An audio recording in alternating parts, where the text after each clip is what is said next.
Johnny Warren's legacy is very hard to quantify.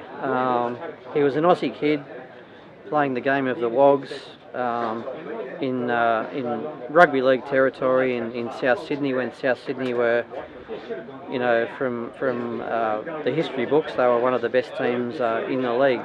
Why he played soccer, that's anybody's guess, but he did, and what he loved most was the post-war when the migrants were coming in from Europe and South America. He loved the game, from what I can tell, as a young boy, but he really loved the influence that the migrants brought to the game, the way they played the game, the skill, and that's what he wanted for the Australian game. In his later life, he went to Brazil. I think 1984 was his first trip to Brazil. So he played in the World Cup in 1974, and 1984 was his first trip to Brazil. And he thought, why are these guys so good? 3 times world champions. They play the game so beautifully. If Australia is to become a world force, we have to learn from the Brazilians, from the Argentines, from the South Americans. So I guess that's where he wanted to see the game. But he also wanted to see the game run from an administrative level from very high quality administrators. The governance had to be great, and the people that were playing the game needed to be looked after. And I guess that, once again, that's why he became such an icon in the game, because he had this opportunity through the media, which he was very gifted at. In his writing and radio and television, he could spread his message, and he wanted every single thing within the game to be perfect. We need to be the best. The game can give so much to the country. Let's look after the people within the game, and the country will benefit. John was. It wasn't something that he just picked up on the spur of the moment. From the time he left Botany Methodist team to go to Canterbury Marrickville as a 15-year-old, and from there on it kind of exploded. But I think even today, even the fact that there is a Johnny Warren Foundation, if it wasn't for Jamie, his nephew, I don't think it'd be functional. John and I came up through the Botany Mets, and then I went to Canterbury. I was a couple of years older than John, so I went to Canterbury earlier and joined up with brother Jeff, and John came along a couple of years later, and he did pretty much the same as I did. Played first grade from the age of 16, and John did exactly the same. And then we sort of played for a couple of years at Canterbury with the Uncle Joe Blass's Canterbury Babes, as they called all those days, before we sort of went our own ways, if you like. John went to St George, Budapest, and I went to RPA Leichhardt. So our ways parted for a little while, but we were always competitive whenever we played, and we were still always great friends anyway. But then, because when there was international fixtures and whatever, we always sort of come together, and there's always the friendship was renewed and so on. As soon as you change clubs and whatever, you sort of lose a little bit of contact, if you like, but you still remain great friends. I remember one game, it was a final, that wherever there was a weakness in the team, and this is St George Budapest, he'd leave the central midfield, and if it was the left full back, he'd go and play alongside him for 2 or 3 minutes and stimulate him, not with words, but by action. And then he'd be out in the right wing for a few minutes. Wherever there was something missing, he'd be there. Well, St George won that grand final. 1967. For me, he was a better cricketer than a soccer player, and I think you'd find it very hard to find anyone that is aware of that other than his school mates. For example, we played the state champions, Sydney High, back in those years, 1960, the last year of high school. And we knew we'd get walloped. Cricket I'm talking about. And Cleveland Street was all out for 96. And one Johnnywarren, who came in at first drop, remained not out 69. And eventually we were all out. He remained not out because he ran out of partners. And 40 years later, at that reunion, he still had that record. It was there in the books. So,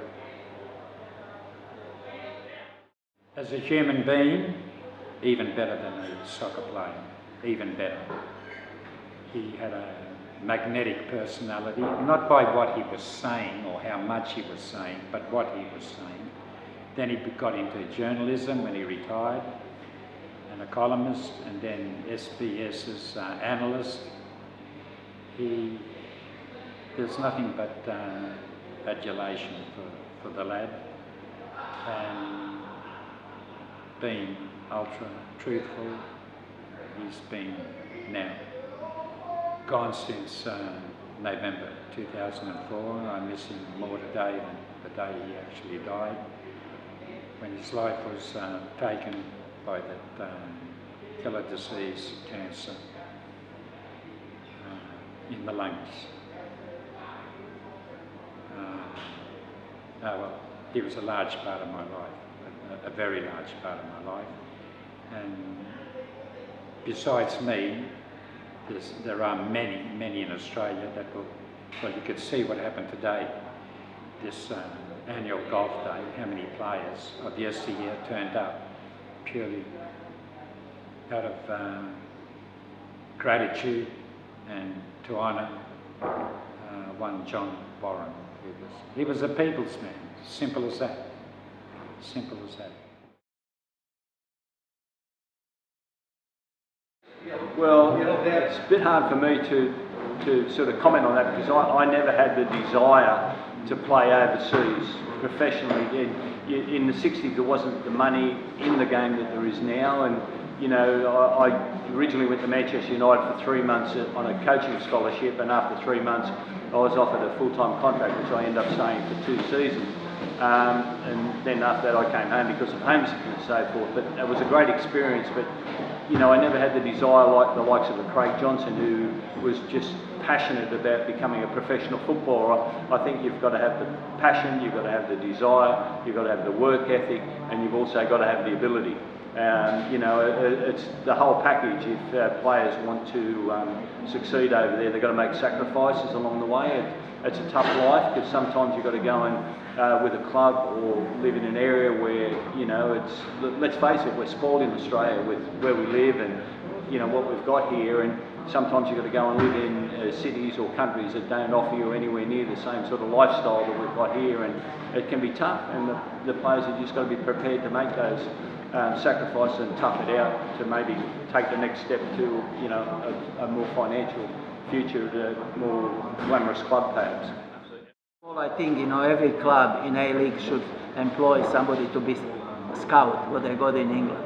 Yeah. That he can go in all this, especially with Aborigines, in all these remote areas, yeah, when they can find a talented player, because you got lots of rough diamonds in that area. You can start with like we had a Harry Williams, who was a really talented Aboriginal player, and as I say, by the good coaching, especially in the early ages, you can develop them into very good professional players, which on then can bring you, lots of financial, and that you can develop, that you can employ more coaches, and that you can bring looking for some more young players, you know. And that's for me, that's the basic thing, that you have to look in the remote area, that you have a people who knows the football, who can look in remote areas for these talented boys. In terms of, you know, the football, the state of football. I mean, in some ways, I mean, the fact it's our 4th World Cup we've qualified for in the modern era since our first qualification in 1974 is significant. I think one of the only things that I would say that, you know, in terms of, I mean, it's really all about what happens on the playing field. There's always going to be politics, and this sport has politics like many other sports, perhaps more than most sports in Australia. I just don't believe that the quality of players that we're producing to national level is really what we really come to expect. Often there are comparisons made of NSL versus A-League. In my opinion, and you know, most of the NSL players were not full time. The quality of football was much better because there was an established youth system. And Johnny, obviously, when he was coaching, encouraged young players to come through. Johnny was all about being that young Australian kid who made it at the top, Captain Australia, probably one of the most visible personalities ever to kick a ball, coach, years of television appearances, World Cup appearances.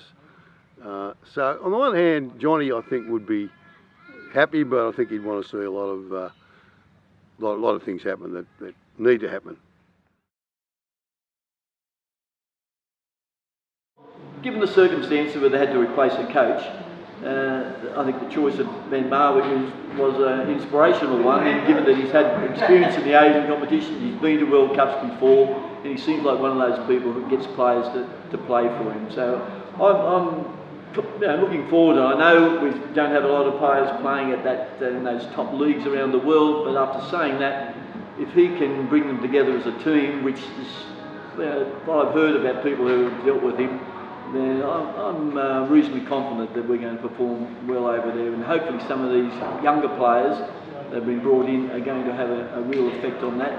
And I suppose then we're hoping Timmy Carr will come in and get a goal as well. Well, it's always going to be very tough. You know, you're playing against France, who's probably one of the favourites, and you know, it's going to be tough anyway.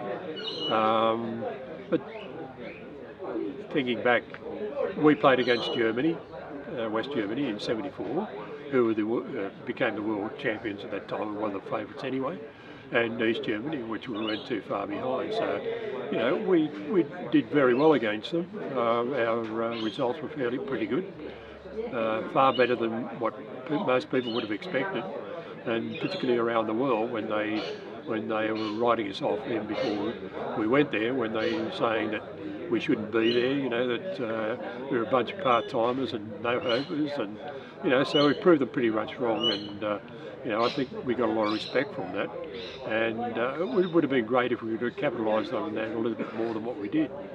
But hopefully, you know, we can do well over there, and, you know, so that our game can develop a little bit better. Well, it's a very tough group, and I think it's hard with Ange resigning when he did. I mean, he's obviously had the reasons to do that, and the new coach has come in and he's only got a little time to prepare, and he's not fully aware, obviously, of all the players, and I think that's been a problem where they've just sort of plucked some guys from the haven't played for 3 or 4 years. They bring them back into the squad. There's no, as I said, there's no development where kids from the Joeys can come up and be the next Timmy Cale or this type of thing. You know, it's just they pick players at random, and a lot of times they're out of position. And I think we will struggle, unfortunately, in the group, because it's a very tough group. France and Denmark and Peru will be a really hard side, because they haven't qualified for so many years, and they'll be so up, you know, for it, because you know, as you know, South America is football, and they'll be a very hard side to beat, I think. You're in a very tough group. What I really fear is, if Peru does reasonably well in the first 2 games and have to score goals to qualify, Australia could be on the end of a thumping, particularly if we don't get any points in those first 2 matches. But look, we all live in hope. I hope they quit themselves, but I just can't see this quality of this team.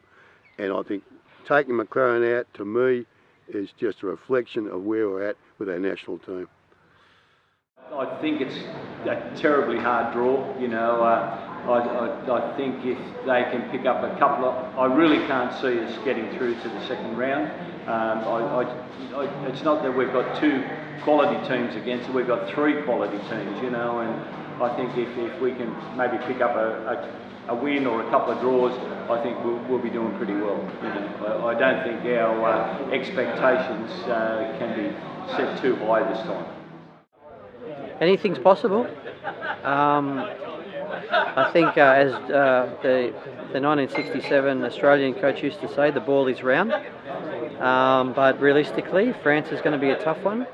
But I think against the other teams, you know, I think we're in with a chance. So, and as the new Dutch coach has said, you know, the aim is to get out of the group stage and see where we go from there. So, ideally, and what we used to say at the foundation was that we want to achieve Johnny Warren's dream of Australia winning a World Cup. I think every country that's at the World Cup has that dream. Every player, you know, they from a very young age they dream of winning the World Cup. They train hard, they play hard, they commit themselves to doing that. So that's my message for Australia, is to go out there and dream. Let's go out there and think we can win the World Cup, and who knows, if we get out of the group stage, anything's possible.